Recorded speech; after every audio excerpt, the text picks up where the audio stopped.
Welcome back for another edition of The Final Mile, where we answer your listener Q&A and react to your comments periodically. We got 4 questions today, but first, make sure to check out all of our other content at freight360.net, including the Freight Broker Basics course, and please check out the sponsors in the description to help support this channel. All right, first question we got here. With loadouts, we did a recent episode about trailer pools and loadouts. With loadouts, what are the MC age requirements? And if you have 10 days to deliver, do you have to go in the direction of the drop-off? Very easy answer, and we can elaborate on it. There's no required MC age to do a loadout. The broker might have their own preference or requirement, but there's not like a federal standard on it. And then also, if you have 10 days to deliver, do you have to go in the direction of the drop-off? No, that's one of the value adds of a loadout. So the loadout is when, let's say, for example, the customer or the shipper makes dry vans, right? Brand new dry vans, and they have to get delivered to whoever's buying them or to a dealer or whatever. The loadout would be a power-only driver picking up this brand new trailer and delivering it to wherever it's going. And part of the benefit or the value of this load is that they get to use someone else's equipment, and for 10 days in this situation, they can use it however they want as long as it gets to the purchaser on that 10th day. So for a week and a half before then, they can run a bunch of loads all around the country as long as they get it to where it has to go. So that's a pretty easy one. The age requirement for the MC, that's going to be up to the broker who hires you, and make sure if you're hauling a loadout trailer like that, you understand what you can and cannot do. When does it have to get delivered? Where does it have to get delivered? And can you use it however you want for those number of days? Pretty simple answer there. The first thing that came to my mind, the only thing I wanted to mention on the topic, because we have a lot of drivers that kind of get caught up in this issue, and it may not be related, but personal conveyance is one of the things that they'll use when they're out of hours to get home or whatever. But if the point of this question is in regards to personal conveyance and in the direction of the delivery, personal conveyance can only be used to not gain an advantage. So if you say you run out of hours, but you do PC to go home and you're 60 miles towards delivery, to be legal, you have to go 60 miles back before you start your clock. So no closer in that case. Yeah, and there's your caveat. And if you get hemmed up by the DOT, they will shut you down for, I think, 10 hour or whatever it is. So that's the only caveat I want to point out on that is the whole PC stuff. All right, next question. What are your thoughts on the fact that tariffs are going to have the opposite effect that everyone in freight seems to think? In other words, they will raise the price for the consumer. Ben, do you want to take a stab at this one? I'll give my opinion afterward. I've been saying this for I don't know, since anybody started talking about tariffs. And then 3 people argued with me in YouTube comments, and they were like, "You're not an economist. You should stick to freight." I'm like, one, I did go to college for economics, but besides the point, when you add a tax to anything, it does not get cheaper. And when things get more expensive, we buy less of them. What do we need in freight? More freight to move, and we need more of it than there are trucks. Making things more expensive with the government involving itself does not increase the volume of freight. It might have other, geopolitical ramifications and things that are relevant. But again, politics aside, if you add any tax to anything we buy, good or service, we will buy less of it, right? That's why the government uses taxes to disincentivize smoking and things, because people smoke less when they're more expensive. It's not really in debate that people buy more things when they're more expensive versus less. So I genuinely don't understand who is arguing the other side of this. The only thing that I've heard somebody put out is that... I think Craig Fuller did, didn't he? But I haven't heard anything that made any sense, because the only thing I've heard is that somehow the additional revenue to the government would offset the inflation. Do you know how much more revenue the government would need to be able to offset inflation? It's in the trillions of dollars. Those two numbers are so far apart that they have absolutely no correlation with each other. I have no clue. I think the intent of the tariff in general, because there's a lot of proposed tariffs, even U.S. With Mexico and Mexico and Canada? Canada now, right? Yeah.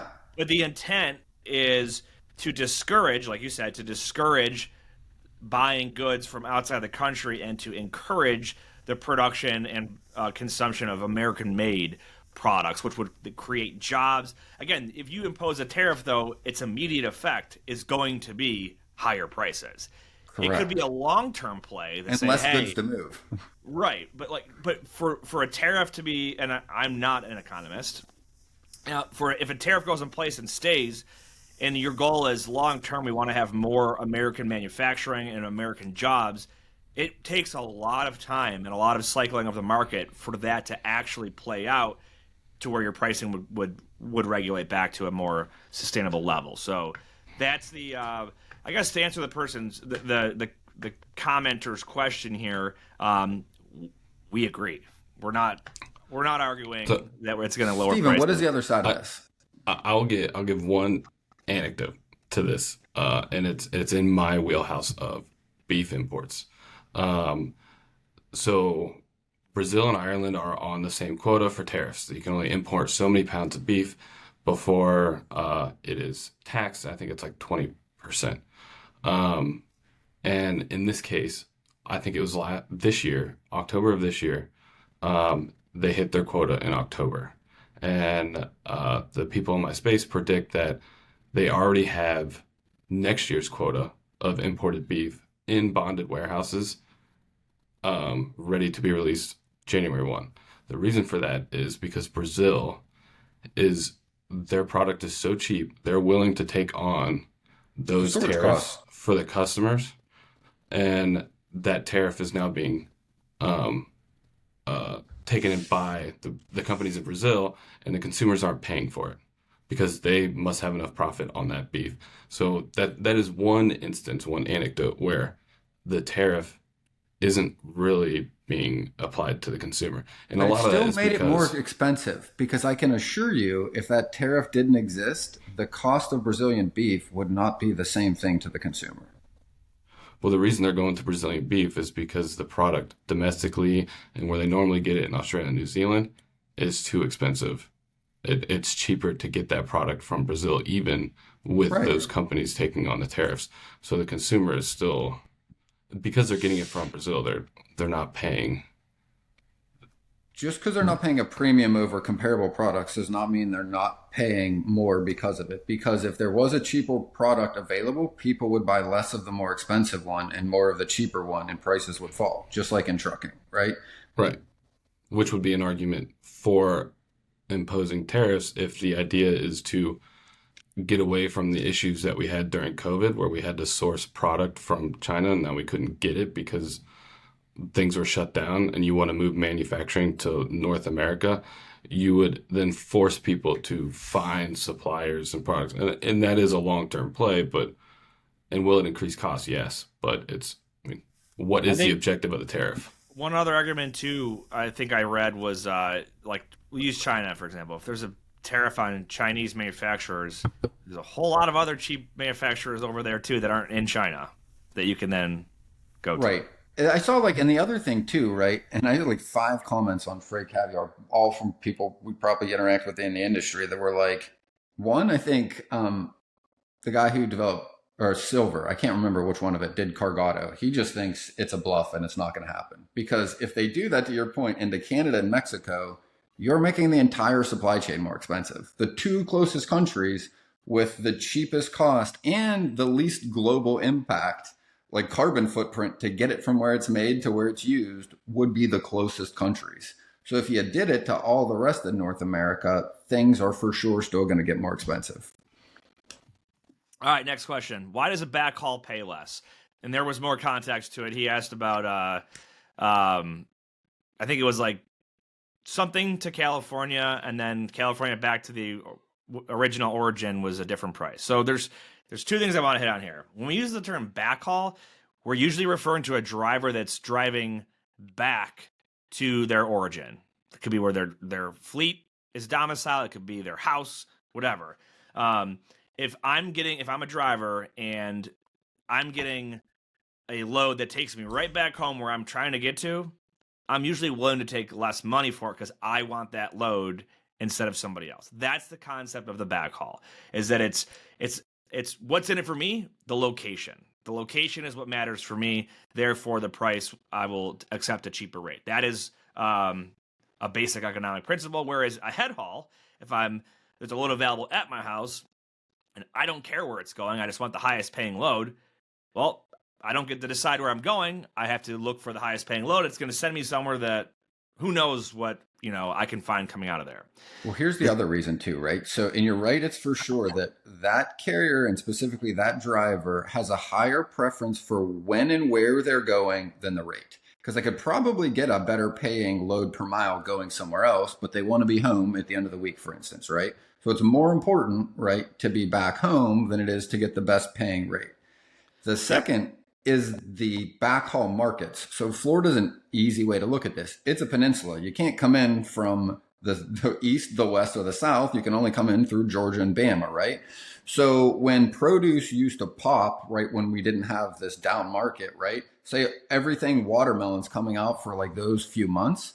All right, outbound market in Florida goes up to like $3 or $3.50 a mile to ship out of Florida because there's not enough trucks for the amount of watermelons, for instance, to go out. So what happens to the rate to come into Florida? All of the carriers race to the bottom to get down here with something. So if you want to get into Florida to get $3.50 a mile delivering back to Tennessee or whatever, the carriers are like, dude, I'll take $1.25 a mile to get into Florida because I know I'll make $3.50 a mile coming out. So the whole market starts to fall for loads delivering into Florida because every carrier knows they're going to make really good money shipping back out. Yeah, exactly. So that's the second part of it is the market conditions. You have to look at the ratio of loads to available trucks. That's that load to truck ratio that we've referenced in the past. So that's a bigger macro scale, whereas the individual lane for a driver backhaul is going to be dependent on usually where they're trying to get to, not just what the market's paying. So, but good question. Finally, one of you guys added this one in. So can you guys do an episode about being a broker with asset? I don't know. Who put this in here? I did. This was a question that just came up on YouTube from last week's Final Mile, so I threw it in here. What you got? Read it off here. It says, yeah, so can you do an episode about being a broker with assets? I think he meant to say how that works. I'm a broker, and I'm also trying to start a small courier transportation business, but I don't want to be labeled as a double broker, and this is confusing. So let's clarify how to present your company and what that looks like from an authority standpoint. Oh, for sure. So, I mean, Steven and myself and you, Ben, we've all either now or at one point have been on both the asset or the trucking side. I just think it's important to be very clear with your customers that if you have assets, but you don't intend to run it on one of your assets, you should be very straightforward about that. We're going to put it through our brokerage and broker it out. If you try to sell to a customer as an asset-based company, and then you end up brokering it out through your brokerage, that is not the way that it should be working. So I'm just about the transparency on it. I think if you go to a shipper and you've got both authorities, I think it's great because it's like, hey, I own these assets. I can control these assets. And if I don't have an asset available, or if my available asset is not the most efficient, I can find you a cheaper option through the open market. So I think if you sell it that way, that's a very good way to go about doing that. And if let's say you're a broker and you're giving a load to a trucking company that also has a brokerage, make sure you're very transparent with them. Hey, it is my understanding that this is going to be picked up on one of your company trucks, not brokered out through your brokerage authority. So just transparency, I think, is the answer on that one. What do you think? I agree. And I think what I try to do, and I've worked for companies that did last year, is like, hey, I explain to the customer, listen, we have an asset company. We also have a brokerage. We've got much better service and additional capacity if I can set you up through our brokerage. We can prioritize your loads with our assets. And if you have a preference to only use our assets, we can only use our assets. But if we run into a pinch where you need a load picked up and I set you up through my asset MC, I've got no ability to use my partner relationships, and I might have a carrier that's a better fit for that load. because it should be positioned as more service. Then I can both broker to my own trucking company and another one if a load comes up somewhere I don't have a truck, or there's a last minute thing somebody needs help with somewhere else. Good deal. One of the things I would point out, just as I'm currently dealing with this, is your presentation matters, and the one thing I would correct, and so I would be very persistent on making sure that it's not a dual authority. You'll have separate authorities.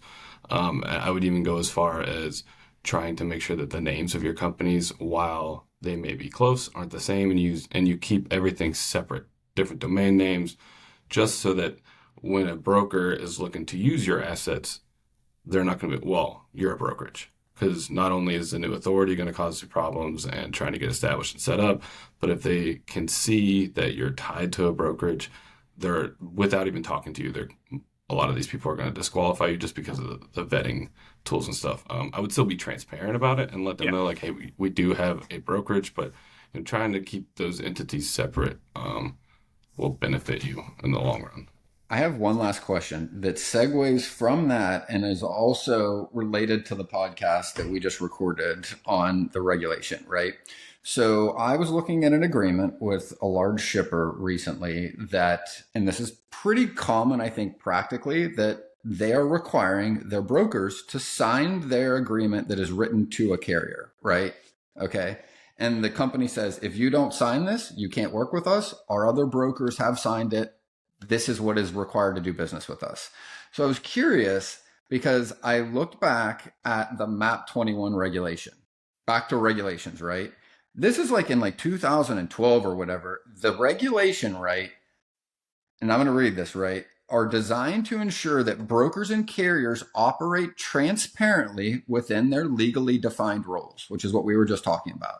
And it says, by signing the agreement as a motor carrier, you are representing to the FMCSA, your partners, and the industry that your brokerage is a motor carrier for this transaction. And it said regulatory agencies like the FMCSA would hold your brokerage accountable for this misrepresentation. So we have a regulation that is supposed to make sure that it is clear that the agreements between a broker or a carrier are written to what they are, not what they aren't. Now, that's the intention of the regulation, but in practice, if a shipper says, you can't work with us unless you sign this as a carrier, what ends up happening? Brokers just end up signing it, right? And then what happens beyond that, because the regulation had almost no effect in some of these situations, they're still holding the responsibility of the brokerage, right? So then the brokerage can be held liable in court, even though the shipper literally made you sign the agreement or you can't do business with them, right? And it's just like another example of where free markets actually will win out even when there's a regulation in place. Because what do you see in practice? Brokers are like, dude, I need to move the freight. We'll deal with this later. Sign it however they ask, right? And then for the shipper, what it screws up is they'll require the broker to have cargo insurance and things we literally can't even get, which also is a disservice then back to the shipper, right? So again, it is also just another example of a regulation that was intended to clarify things, did the opposite, then punished the side that it was supposed to help, and then doesn't hold the company that is actually making people sign the incorrect agreement in the first place, right? Exactly. Well, good questions. Keep sending them our way. And Stephen, thanks for joining us today. Ben, any final thoughts here? Whether you believe you can or believe you can't, you're right. And until next time, go Bills.